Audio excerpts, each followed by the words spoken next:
Hello my friends, welcome back to this module, and in here we are going to be talking about the Joomla template overrides and the Joomla layout overrides. Basically with these overrides you are going to be able to change the Joomla core files without the necessity of doing changes to the core Joomla files.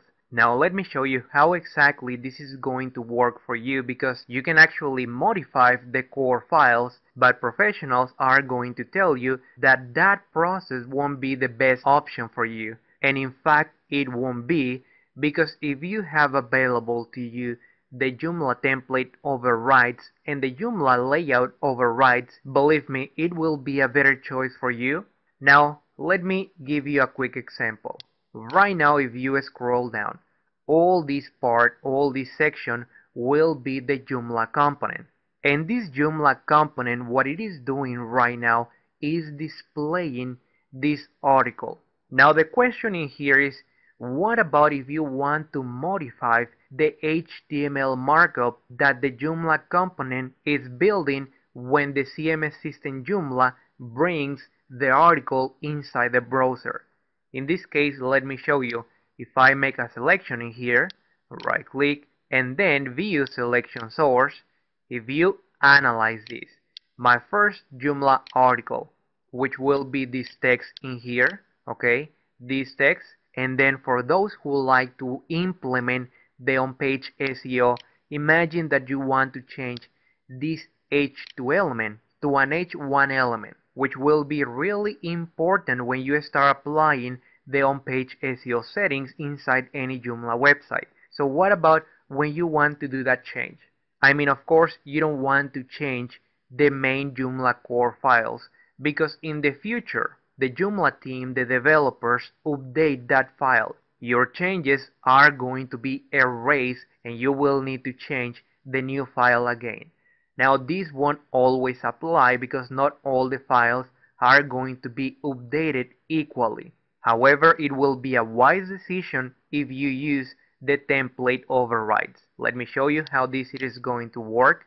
And if you go back, then inside the components again, we are going to change this H2 element to an H1 element. And you are going to go to the components, and again inside the main component, which will be the content, you are going to double click in there. And in this case, and for this component, you will need to go to views, okay, right here. Now you are going to be able to see the archive, articles, category, feature, and form. If you go to article, you are going to be able to see a very specific folder, which will be the TMPL, that one in there. It will mean template. Every time that you find a TMPL folder, most of the time you are going to find all the files that you are going to be able to use inside your own template. Let me double click in there, and this default.php will be the main file that you are going to be modifying in order to apply these settings. Now let me right click in this case and download. Right now I am downloading this file inside my CMS teachings, and here it is. Right click and open with, then Komodo edit, going back.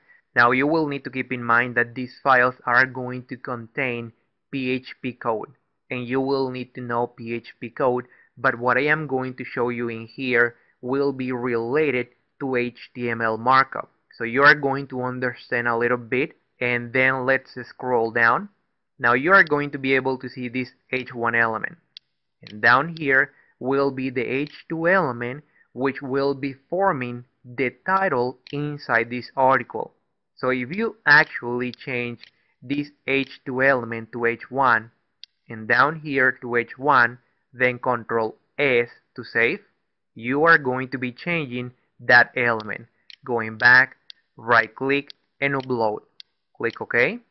Then we are going to refresh this page and see what will happen with this H2 element. Refresh. There you have it. Now it will become an H1 element, which as a consequence will increase the font size. Now have in mind that right now we are not using the template override because we are only modifying the Joomla core files. So in order for you to create a template override, you are going to be using the HTML folder. That's why you create at the beginning of this training this HTML folder. So let me put back the H2 element, Control C on my keyboard. There we are, Control S, and we are going to upload the original file. Right click and upload and click OK. Now here's what we are going to do. We are going to go to the HTML element, double click, and inside here we are going to create the main folders which are going to contain this PHP file. If you analyze the path in here, you are going to have com content. So you are going to go in here, right click, and create directory.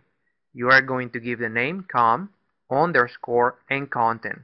Click OK. And then inside the com content, you are going to double click and create the article. This one in here. Let me right click and create the directory article. Click OK. And then in here inside this folder, I am going to double click and download the original default.php. Click on download, and then let me go back and refresh. I went back to my H2 element in here. Going back in here and double click in here to go back again. And I am just going to go to my templates down here and inside the CMS Teachings HTML. And then I am just going to upload, going back in here, this com content. Right click and upload. Then double click in here and article, double click and article. This time I am just going to go back to the CMS Teachings and let me eliminate the default.php so I don't have problems in the future. Delete, yes. Then inside the HTML, com content and article. Right click and open with to active Komodo. Then going back, click cancel, and inside the new default.php we are going to change the H2 element to H1 and H1. Then Control S, going back, and we are going to upload the new default.php. Click OK to replace. Have in mind that now we are working directly inside our Joomla template, not inside the Joomla core files. So we are going to refresh in here and see what will happen. Did you notice? Now our template is handling this H1 element. So as you can see, my friends, it will be a lot better. Now the only thing that you will need to keep in mind will be that when the Joomla team, the Joomla developers update that specific file, you will need to update the same file. Otherwise, you can create a future problem, but in the case that something happened, you won't be messing around with the Joomla core files. And it will be a lot better, but right now don't worry too much about that. You are going to be getting all that with experience and with time. For this video, that will be it, and let's move on.